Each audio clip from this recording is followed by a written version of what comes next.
Everybody, Roger and James here from DisKingdom. In this episode, we're going to be talking about Solo and talking about sort of the reaction to it, the term, is it a flop, has it done badly, the empathy around Solo, and lots of other things. And because I'm going to sit here and be a bit like, having seen the movie while on holiday, and we did a review last week, it's like, don't really get why this has kind of happened, because it was an enjoyable movie. It wasn't the best. It was enjoyable. And it's that kind of thing of like, I'm sort of thinking, yeah, there's a lot of hate on this for something that it really isn't. It's like, it's a bit of an odd one. I'm not sure there's a lot of hate on it. Well, of course there's hate on it. There's always haters. For especially when it comes to Star Wars. And oh my goodness, it's got a strong female, well, it's got a female protagonist, blah, blah, blah. But I'm not sure that there's so much hate towards Solo, which is affecting the box office. It's just general apathy towards Solo. We've talked about this in the past. I think there's a number of factors involved. One, the marketing campaign was very scattershot and not very clear on what the movie was. The Last Jedi was only 5 months ago, or 5 months before the movie came out, and obviously we've seen the kind of back and forth, push and pull on what people think about that movie. Even just the two of us having very different views on how that movie was, and it was one of those things where it's like, oh, there's a Star Wars movie. Okay, cool.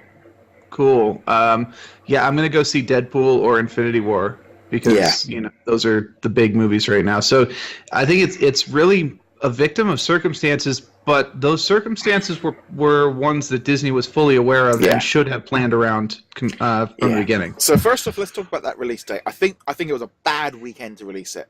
I think releasing it so close to Infinity War, releasing it between two Marvel movies and The Incredibles. So therefore, what's happening now is like you've got Disney have got this massive competition between themselves at the cinema. It's like you went to the cinema this week. If you're maybe not always on weekend box office, you've still got so much going on at the cinemas that Disney are kind of competing against themselves. Just looking here at the top 10 movies of the weekend globally: Incredibles 2, Jurassic World, Ocean's 8, Deadpool 2, Tag, Solo, and then we got a couple more ones. We got Infinity War. That's quite a strong list of movies. I'll be honest, I'm feeling a bit like Jurassic World. I'm feeling a bit more like that with Solo myself, of feeling a bit like, whatever to it. And I think Solo, I just don't think it needed to be so close to Infinity War. I think that's just literally just sapped it.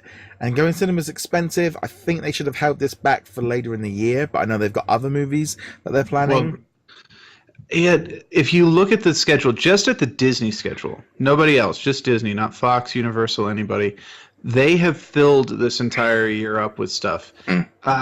So you can put the argument down that Solo would be competing with Mary Poppins Returns if they released it in December, or Christopher Robin, or any of these movies. But it's like, honestly, if I was Disney, I would much rather have Solo going up against Christopher Robin or Mary Poppins than Avengers Infinity War. Just because at least Infinity War and Solo have very, very similar audiences. It's not a 100% overlap, but there's a very much that geek nerd bias towards it, and then of course it expands out into just general pop culture.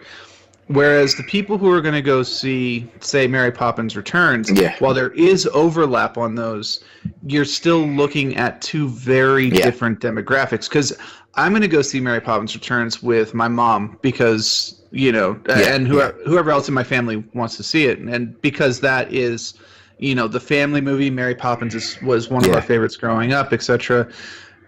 But then I'll be able to go to see Solo, or I would be able to go see Solo, a couple days later without feeling like, I was just at the movies, but this is a completely different experience.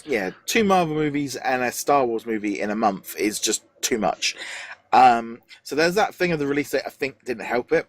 I also feel being 5 months after Star Wars Last Jedi was too soon, we aren't accustomed to that. We're not in the Marvel zone yet, where we're used to having one every 2-3 months. And let's not get there, please. No, not I with don't Star want Wars.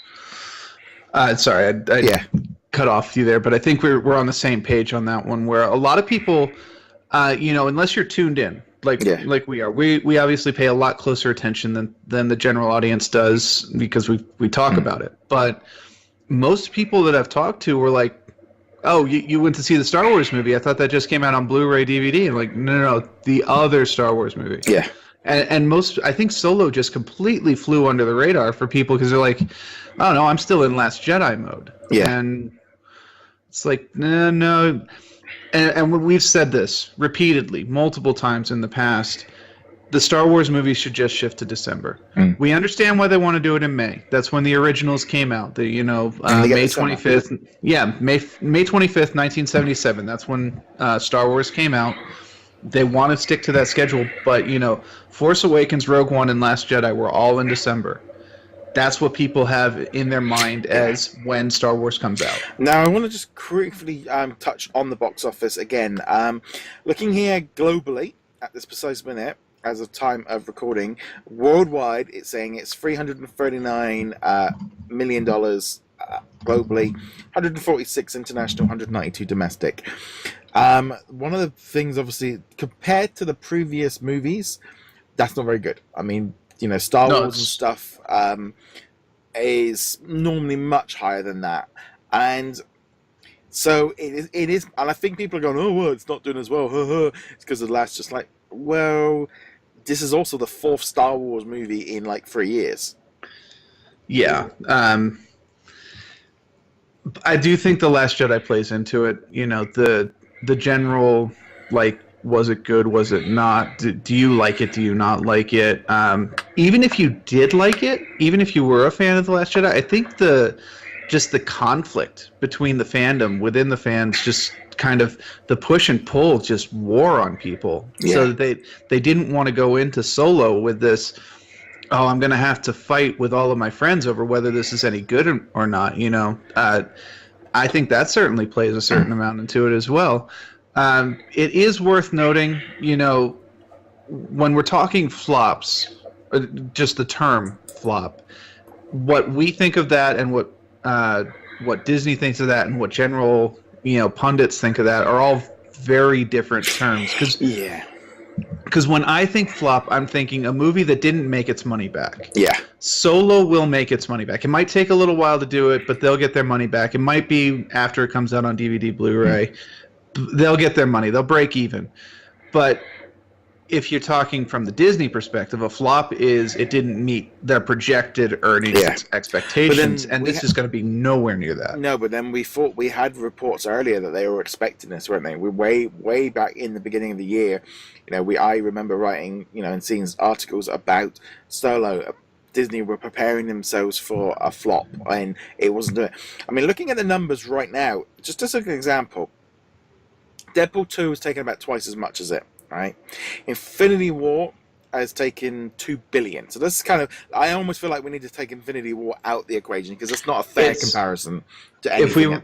If we were doing the stats in my office, that one would be cut off simply because it's just such a weird outlier. Yeah. So Jurassic World did 370. So it's just literally just pipped out of the post. It's like, it's actually the 4th highest grossing movie that's currently out already. So it's not like, where you have a movie, for example, like Ocean's 8 only took and that's the bad. To me, I would look at that and go, Ocean's 8 has not performed very well, and there could be a number of reasons for it. But Solo, in the long run, will make a profit. They will make money from the home movies, the rest of it. Looking at the numbers there, Rogue One took over $1 billion globally at the end. I don't think Solo is going to make up that $600-700 million. No. This one probably could be the worst one. I also wonder how much of it played into people maybe weren't looking at Solo going, "This is a story I need to know about. This is not a story I'm interested in." And maybe people are like, "I don't like a young Han Solo. Han Solo's Harrison Ford. Don't mess with it." I've definitely heard people saying that. It's like the only Han Solo is Harrison Ford. I'm not going to try to pronounce his name off the top of my head, but the guy playing Han Solo in Solo is just getting flack simply because he's not Harrison Ford. Yeah. Now, you can put legitimate arguments about his performance, but those are up for debate. Some people will like him, some people won't, and that's all a matter of opinion. And then you get the same deal like Lando. Is this a story that needs to be told? Do we need to see how the Falcon was won, quote unquote, by Solo? How did their relationship develop? And as I said last week, I don't think these were stories that told. I think these stories actually kind of take away from the original. As much as I enjoyed the movie, the Kessel Run, it's not something we needed to know about. And actually knowing the facts of it kind of take away from that original scene. So, and I don't think I'm alone in that viewpoint. No, I definitely felt like a bit like there was a lot. I mean, my dad is a kind of a thing of I've always taken him to, especially the last 3. I've taken him to see the last few movies. Didn't take him to go see Solo because I wasn't in the country when I went to see it. But I don't even know if my dad even knew if it came out.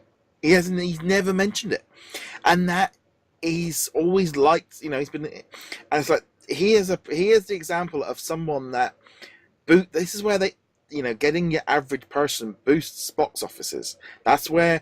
That's when a movie goes to the next level of when general people start going, rather than just you regular. Because some of these movies will just take the same week in, week out, because the same people go week in, week out, or month in, month out to see certain movies.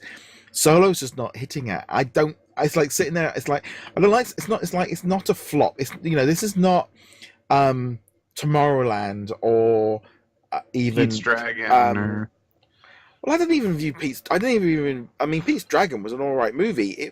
To me, it's that thing. But of it did not do well at the box office. No. Is what I'm saying. So sorry, but it's that kind of thing of when I think of a flop, I feel like like when you talk about World. Yeah, some of that really just it wasn't good enough that you would want to rewatch it, but also critically a hit, a disaster. Audience hate it, doesn't take the money back, and it's just an overall just rubbish. That's a flop. This was like this is just average, and that's the thing. It was just average. It took average money at the box office. It was an average movie. It had average apathy. Critics. It's just average, and maybe that's the trouble. Is it's not good enough. That's not good enough anymore. Well, it's probably not good enough for a Star Wars movie. No, I mean, and that's the thing. If you've got the name attached to it, then there are expectations. And this is what separates Marvel from Star Wars at the moment, is with the exception of some of those ones right in the middle, like Thor, Dark World, Iron Man 3, and whatnot. The Marvel movie, like Pixar, has a name expectation that goes with it, and then it meets those expectations. There will always be critics and there will always be people who detract against them, but generally speaking, if you go to a Pixar movie, if you go to a Marvel Cinematic Universe movie, you're going to get quality, and it continues to prove that. Star Wars, just between the 4 that we've had from Disney, are such an erratic, up, down, is it good, is it not, so much room for debate that you don't have that automatic confidence in the title. You can't just say, oh, it's Star Wars. I know it's going to be a really good movie. Yeah. It probably will be entertaining enough, but is that enough, as you said, to get to the common man? Because as much as we love to, be within our fandom and have the geeks, it's really, the mom and the pop bringing their 7 or 8 year olds and whatnot to the theater who really make or break these movies. Black Panther was not a massive success because it was a hit within, the comic book nerd community. It was a huge success because it reached out to an audience who normally wouldn't go to see these movies. So it's just this kind of weird thing. I think as well, I don't think it helps is constantly just jumping between time as well. I think the general public doesn't really, to jump back 40, 50 years on screen time. Again, it's confusing. People are wanting to go forward with Star Wars. I don't think going backward. I mean, it's like I'm hoping that the Boba Fett and the Obi-Wan Kenobi movies still carry on. Hope they don't get cold feet on them because of Solo, because Rogue One was so good. There's a it's just, but then also the Solo has been suffering from bad publicity since it got announced. It's just never got kind of up. But it is worth mentioning, Rogue One had a very, very similar trajectory. Yeah. There were a lot of reports before that movie came out of Disney's expecting it to flop, Disney's, massively recutting it and all this stuff, and it did okay despite that. So there's something different about Solo than about Rogue One, whether it's the quality, whether it's whether or not people wanted to see this. And I'm going to end on one last point. You might have another one, but this is my last point here is. Not specific to Solo, but something that we've seen with Star Wars in general under Disney, and not just in the movies, but in the TV shows, in the books, in the comics, is a lack of a unifying voice or theme to the movies or to the stories. It's almost like Disney doesn't really know what to do with Star Wars. They want to sell the toys, they want to sell the video games, they want to sell the merchandise, but they don't quite know how to get the story connected into it. And it's most notable in the movies, but it's definitely in the books too. And they need to figure out what they want to do with this title. There's a lot of, like we've said before, and in the book, the video game, there's a lot of shuffling around in time zones that nothing happened in, and the end ends with nothing more being known than that we started with, but the idea that they're supposed to fill in, there always is, we're going to fill in that little bit of information that you didn't need, and also you get to the end of it and go, you didn't actually fill the information in. A lot of the books, the video game, they're all trying to fill in between episode 3 and 4 and 6 and 7, but they're not actually putting anything in there. It's just fluff, and it feels like, well, we don't really know where it's going. And it's that thing of, are they doing it too much? Is it with the TV shows, they need to maybe just calm down a bit and give everything a bit more time to breathe?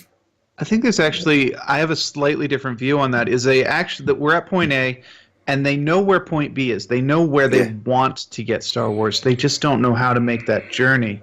And every story they've told so far, whether Force Awakens or Rogue One, has been about the little guy fighting the big guy. And the real problem, this is a problem with the new movies specifically, is we ended the Return of the Jedi with, on an upbeat. The Empire's been defeated, et cetera, et cetera. And Disney was like, no, we can't tell stories that have the good guys being in a position of power, so we have to cut them back down to resistance level. And that's been kind of the theme of those. I think one of the other writers on DisKingdom actually was talking about this, but they were talking about it in Incredibles, where they were talking about how you can't have a happy ending in movies and have a sequel, because the sequel has to undercut the happy ending of the first movie. And it's very apparent in Star Wars right now. And Disney wants to tell stories of the little guy fighting the big guy, but they don't know how to make those stories relevant. It's like right now, it's like I would like to see more, like have a movie where the First Order are bad, make them be the evil, make them be a threat, and it's just don't know. I just don't feel like going backwards to the Empire and stuff like the minute. It's like they need to be focusing on making the First Order a credible bad guy, rather than just keep reverting back to the Empire. It's easier because they've already been established. But I think as a whole, Solo is just, I think the trouble is Solo is average. Solo's got empathy. I mean, just seeing on Facebook and Twitter when the movie got released, because people were coming up to me because I was on holiday in a Solo t-shirt. People were asking me if I've seen it. Is it any good? There wasn't a lot of. Everyone was asking me, was going, is it any good? People weren't going, oh, I saw that. That was great. It was all like, oh yeah, is that any good? Should I go see it? Or Facebook was just full of people going, oh, we went to see Solo. Not on the first night. It wasn't like, oh my God, I got to go see it first night. But it was all that kind of, oh, it was actually all right. Oh, it was good. Oh, I enjoyed that. I think empathy, is the real word for this. It was just, people were just a bit like, all right, yeah, okay, I'll see it, but I don't need to go see it. And that's not really a good idea for a movie. I think just empathy was the the big one thing for this movie. It just didn't have that thing to kind of get it going.